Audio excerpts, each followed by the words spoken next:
Assalamu alaikum, welcome to Times of Ummah. Dear viewers, the United States forces have finally left the Bagram base after 20 years of failed war against the Taliban, which experts are saying the United States has badly defeated by the Taliban, and because what for the United States invaded Afghanistan, they didn't achieved. Our sources has said the United States forces has handed over the airbase to the Afghan National Defense Forces entirely. Dear viewers, Bagram airbase saw more than 100,000 United States troops pass through its sprawling compound 50 km north of the capital Kabul. The withdrawal from airbase is the clearest indication that the last of the 2,500 United States troops have left Afghanistan or are near a departure, months ahead of the President Joe Biden's promise that they would be gone by September 11. Dear viewers, the United States President Joe Biden has told to reporters that he expects that after 20 years of United States support, the Afghan government and military have now the ability to handle the Taliban, who defeated 52 countries' allies badly, and now the Taliban have made them compelled to flee from Afghanistan.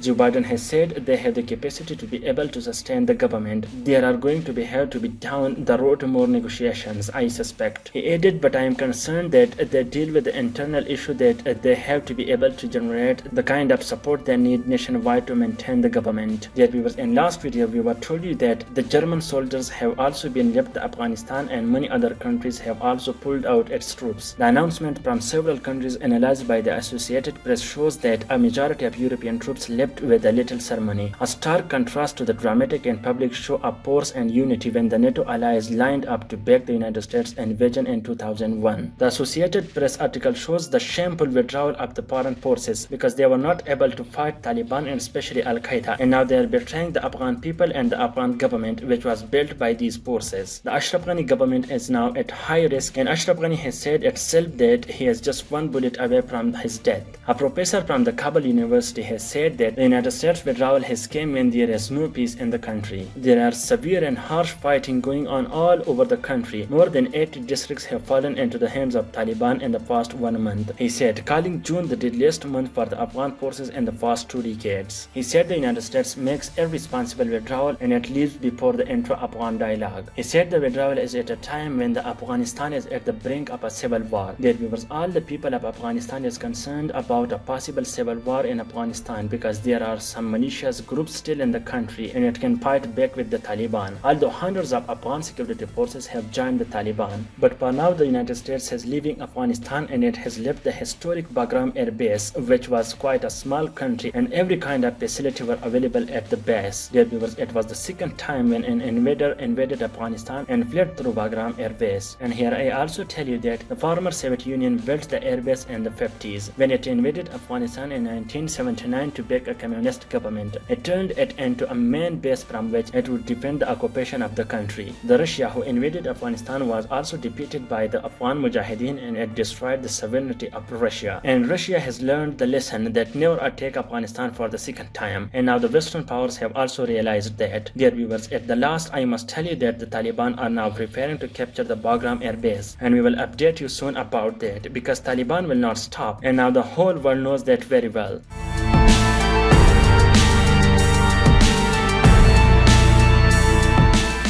Dear viewers, the United Nations Secretary General Antonio Guterres has urged India to stop violence against the innocent Kashmiris who are at the open prison for decades, and the Indian violence have turned thousands fully blended. The Secretary General has said in the United Nations report on the children 2021 that I call upon the government to take preventive measures to protect the children, including by ending the use of pellets against children, ensuring that children are not associated in any way to security forces, and endorsing the Safe Schools Declaration in Vancouver principles. The new United Nations report saying that at least 7 civilian educational institutes were also used by the Indian forces for last several months. The report also saying that 4 of the Kashmiri's children were also detained by the Indian security forces on so-called alleged association with the armed groups. Guterres also said that I am alarmed at the detention and torture of the children and concerned by the military use of schools. He added, I urge the Indian government to ensure that the children are detained as a measure of last resort and for the shortest of appropriate period of time and to prevent all forms of ill treatment and detention. He also said that I also urge the Indian government to ensure the implementation of the Care and Protection of Children Act 2015 to address the use of children for illegal activities and situation of the detained children. Dear viewers, the killer Indian forces and police have always used shotgun pellets to disperse the Kashmiris protesters for protesting for their basic human rights. But I really don't know why West always talk about the Uyghurs while Kashmiris are suffering from worse humanitarian crisis, and the Indian security forces have taken their schools including all their basic rights, and the Indian army forcefully detained the Kashmiri children. And here I also must tell you that during the mass uprising in 2016, more than 1100 people were partially or fully blended in what was characterized by many as the world's first mass blending. The reports also saying that most of the victims were children and many of these were at the age of 19, and the most popular one is Hiba Nasir, who was injured while sitting in her mother's lap in November 2018 in a southern Kashmir village. And now the whole world knows it very well that Pakistan has always raised the issue in different international forums, and Pakistan has also called on the United Nations Security Council to take immediate action to protect children in conflict zones, particularly in Indian administered Kashmir. And according to Dan News, the Pakistani written statement to the United Nations has said the Indian forces have been deliberately targeting children with pellet guns. It added the scale and intensity of the today's conflicts as stretching our capacity to protect children. And more than 300 innocent Kashmiris, including women and children, were killed in fake encounters and staged cordon and search operations. Dear viewers, after Pakistan and India took independence from British rule, the Kashmir remained a big dispute between both countries, and both claiming it as its own territory. The Azad Kashmir, which is now the part of the Pakistan, has its full rights and its people are living in the good condition. But on the other side, the Indian administered Kashmir is suffering from worse condition, and India commits genocide against the Kashmiris. And I must tell you that nearly 1 million Indian soldiers are deployed at the territory, and they have controlled the human lives and have kept them in open air prison. Dear viewers, Pakistan is the only country that talks about that. And also the Pakistani Prime Minister Imran Khan has previously called the Modi as a Hitler because the genocide held by India has no limits and India tried its best. But the Kashmiris never want to go with India. The Kashmiris always wanted Pakistan and they are always chanting for Pakistan at their rallies. We hope the international community will take serious action against the Indian violence, but there is no chances because they all are working for their own interests. And if you see, the Western countries will only talk about the Uyghurs, but they will forget Kashmir always. They will talk about the mass killing of Armenians in the last century, but they are blind to see what's happening now in Kashmir and how India treats them. Dear viewers, we always trying to give you the best and latest news updates. If you want to watch these, please make sure to subscribe Times of Ummah.